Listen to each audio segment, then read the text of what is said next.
Hello everyone, my name is Mehmet Demirhan and I am an industrial engineering student at Bilkent University. Today, I will briefly introduce the simple pendulum experiment. A simple pendulum is a small mass attached to an inextensible string. When it's pulled slightly and released around 15 degrees or then less than 15 degrees, it moves in a way similar to simple harmonic motion. The period of this motion is t equals 2 pi times the square root of L over G. This tells us that the period depends on the length, but not on the mass.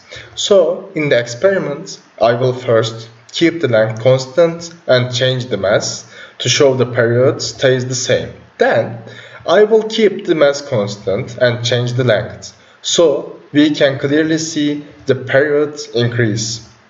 After taking all of these measurements, I will plot t squared versus L. This relationship is t squared equals 4 pi squared over g times L. From the slope of that line, I will calculate the gravitational acceleration and compare it with the theoretical value of which is 9.81 meters per second squared. In short, this experiment shows that the period of a pendulum is controlled by its length, and simple measurements can be used to estimate. We begin our first experiment by fixing the length of the string at 40 centimeters. We set the weight to 50 grams and perform the experiment.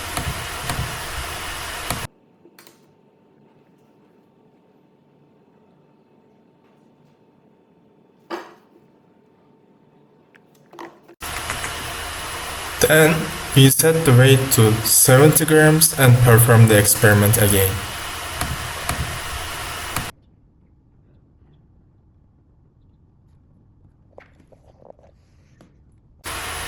Now, we are setting the weight to 100 grams and perform the experiment.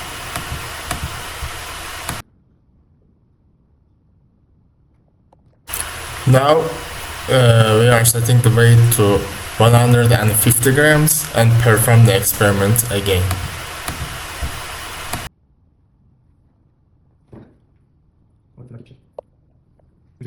Finally, we set the weight to 200 grams, and as you can see, we set the oscillation angle to 15 degrees in all experiments, and as a result, we found that the period is independent of the mass. In the second step of our experiment, we set the weight to 50 grams and examine the results by changing the string length. First, we set the string to 40 centimeters long. Now, we set the string to 35 centimeters length.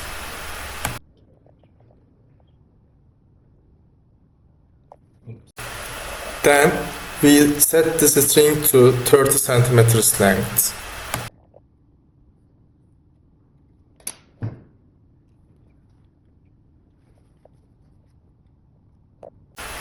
After that, we set the string to 25 centimeters length.